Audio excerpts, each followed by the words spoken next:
तो प्रहलाद जी ने पूरा वातावरण नारायणमय कर दिया। हिरण्यकश्यप के कानों में जैसी आवाज पहुंची, हिरण्यकश्यप ने कहा कि अरे हमारे ये विद्यालय में हमारे शत्रु के नाम का कीर्तन। हिरण्यकश्यप बड़ा क्रोधित हुआ, क्रोध में आया, देखा कि सभी नाच रहे। हिरण्यकश्यप ने प्रहलाद को छुआ नहीं। यदि कीर्तन करते हुए हिरण्यकश्यप आज प्रहलाद को छू लेता तो बिना नाचे आज वो भी नहीं रहता। उसने प्रहलाद को छुआ नहीं, क्या कार्य किया, जमीन पर मुष्टिक प्रहार बड़े जोर से किया, जिससे आवाज हुई और कीर्तन बंद हो गया। और दौड़ करके उसने प्रहलाद को जा करके पकड़ लिया। बोला कि अरे मंदात्मन, अरे तुम्हें इतना बड़भोला बनाया किसने? हमारी आज्ञा के बिना हमारे राज्य में, गुरुकुल में हमारे शत्रु के नाम का कीर्तन करते हो। आज तुम्हें तो बाद में देखेंगे, पहले ये बतलाओ कि वो नारायण है कहां? जैसे प्रहलाद ने ये बात सुनी, प्रहलाद जी ने कहा कि पिताजी, भगवान नारायण तो सर्वत्र है, जहां भी देखो भगवान है। ऐसी कौन सी जगह है जहां भगवान नहीं है? सर्वत्र, यत्र तत्र सर्वत्र। ऐसी कोई भी जगह नहीं जहां परमात्मा का वास ना हो। मेरे अंदर, आपके अंदर, और ये जो बोलने की शक्ति प्रदत्त है, ये भगवान नारायण के द्वारा ही प्रदान है।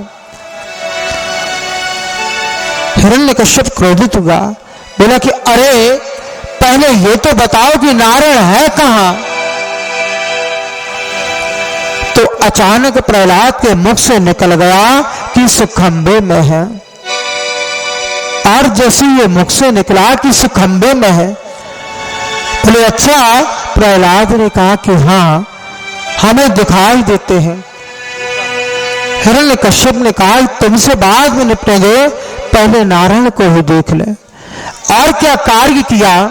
हिरण्यकश्यप ने बड़ी जोर से गदा का प्रहार खंभ पर किया, खंभ बीच में से फट गया और भगवान नरसिंह खंभ में से प्रकट हो गए। बोलिए नरसिंह भगवान की।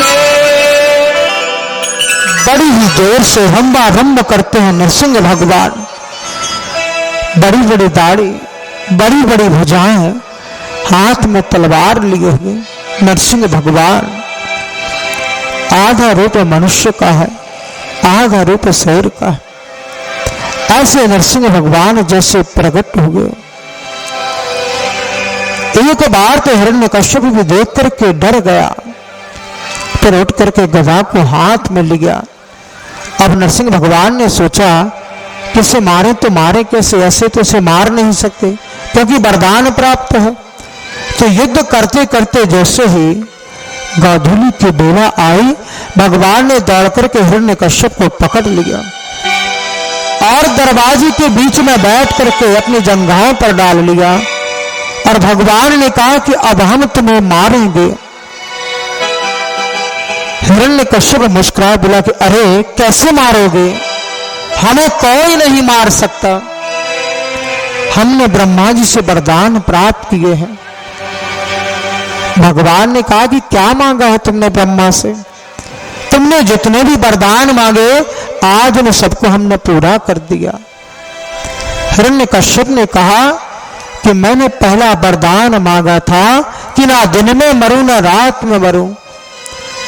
भगवान ने कहा कि अभी तुम ही बताओ कि ये दिन है कि रात है।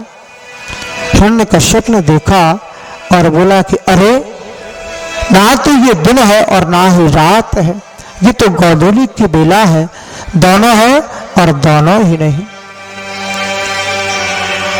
हिरण्यकश्यप ने कहा फिर भी आप हमें मार नहीं सकते, क्यों? क्योंकि मैंने वरदान मांगा था कि ना मैं अंदर मरूं ना बाहर मरूं। भगवान ने कहा कि ये भी तुम ही बताओ कि उस समय तुम कहां हो, अंदर हो कि बाहर हो? हिरण्यकश्यप ने कहा कि अरे अभी ना तो हम घर के अंदर है ना बाहर, आपने इस समय हमें दोहरी पर डाल रखा है, लेकिन आप मार नहीं सकते। क्यों? क्योंकि मैंने वरदान मांगा था कि ना मैं अस्त्र से मरूं ना शस्त्र से मरूं। भगवान ने कहा कि हम अपने नाखूनों से तुम्हारे पेट को चीरेंगे, ना ये अस्त्र है ना शस्त्र है। हिरण्यकश्यप ने कहा फिर भी आप मार नहीं सकते। क्यों? मैंने वरदान मांगा था ना मैं पशु से मरूं ना मनुष्य से मरूं। भगवान ने कहा ये भी तुम ही देख करके बताओ कि हम तुम्हें पशु दिखाई देते हैं कि मनुष्य दिखाई देते हैं। हिरण्यकश्यप ने कहा कि अरे आप तो दोनों ही हैं और दोनों ही नहीं, ऐसा विचित्र स्वरूप हमने कभी नहीं देखा। आधे शेर के हैं आधे मनुष्य हैं, फिर भी आप मुझे मार नहीं सकते। क्यों? क्योंकि मैंने ब्रह्मा जी से एक वरदान और मांगा था। बोले क्या? कि हे विधाता, मैं 12 महीनों से मैं किसी भी महीने में ना मरूं। भगवान ने कहा कि 13वां महीना मैंने खास तुम्हारे लिए बनाया है, पुरुषोत्तम महीना, पुरुषोत्तम मास। हिरण्यकश्यप ने कहा कि अरे महीने भी 13 होते हैं, पहले पता होता तो 13 मांग लेता, फिर भी आप मार नहीं सकते। क्यों? क्योंकि अंत में मैंने वरदान मांगा था कि हे विधाता, मैं इस सृष्टि में आपके द्वारा बनाई हुई किसी भी चीज से ना मरूं। भगवान ने कहा कि अरे हमें विधाता थोड़ी बनाता है, हम विधाता को बनाते हैं। हिरण्यकश्यप ने कहा कि कौन है आप? भगवान ने कहा कि मैं नारायण हूं। और जैसे नारायण नाम को सुना, एक बार तो हिरण्यकश्यप गोद में से उछल करके गया, तलवार लेने को दौड़ा और मेरे प्रभु ने समय पाकर के क्या कार्य किया, हिरण्यकश्यप को पकड़ करके जंघाओं पर पटका और नाखूनों से उसके पेट को चीर दिया और हिरण्यकश्यप का उद्धार कर दिया। बोलिए नरसिंह भगवान की। और उसकी अंतड़ियां निकाल करके गले में धारण कर ली, लेकिन प्रभु का कोप शांत नहीं हुआ। और जब प्रभु का क्रोध शांत ना हो तो प्रलय आ सकता है।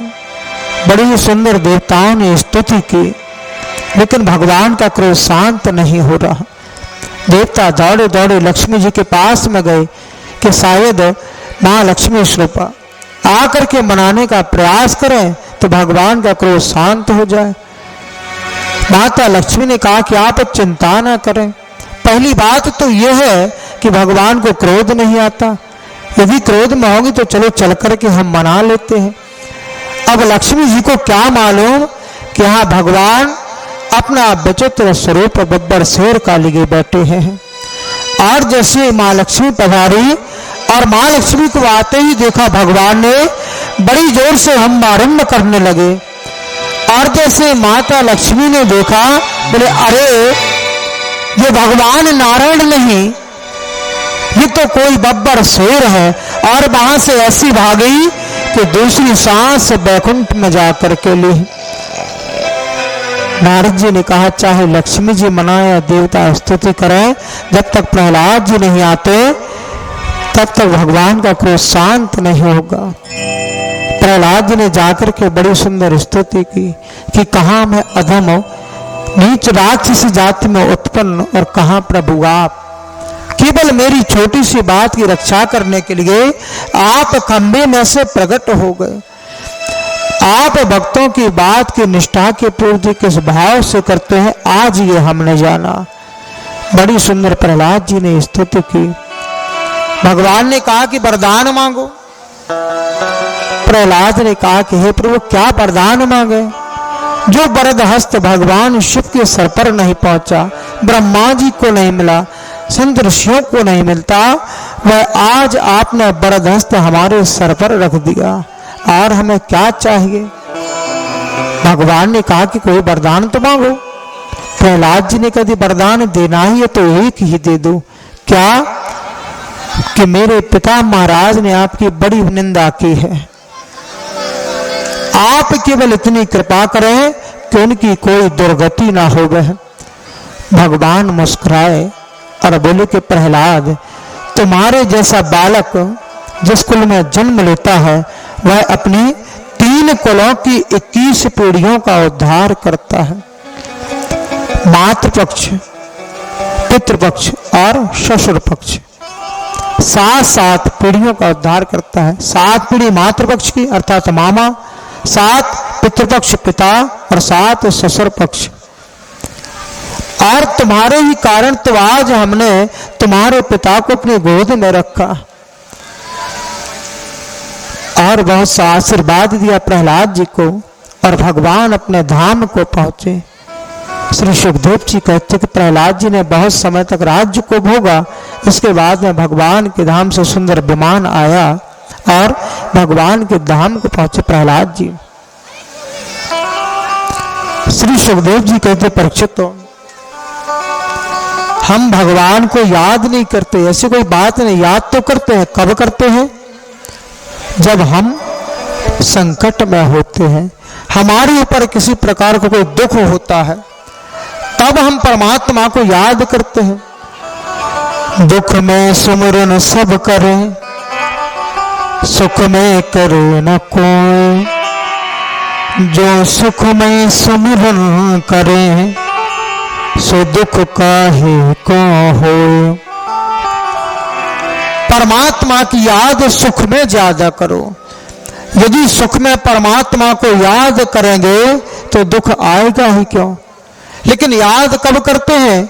जब दुख आता है, तब परमात्मा की खबर होती है कि हे भगवान, हमें इन कष्टों से बचाओ, संकटों से बचाओ, हमारे ये बिगड़ा काम बना दो। हमने गलती कर दी कि जो ऐसे कार्य की आज हमारा सब कुछ बिगड़ गया। परमात्मा की याद कब करते हैं? दुख में करते हैं, सुख में नहीं। यदि सुख में परमात्मा को याद करेंगे तो दुख आएगा ही क्यों।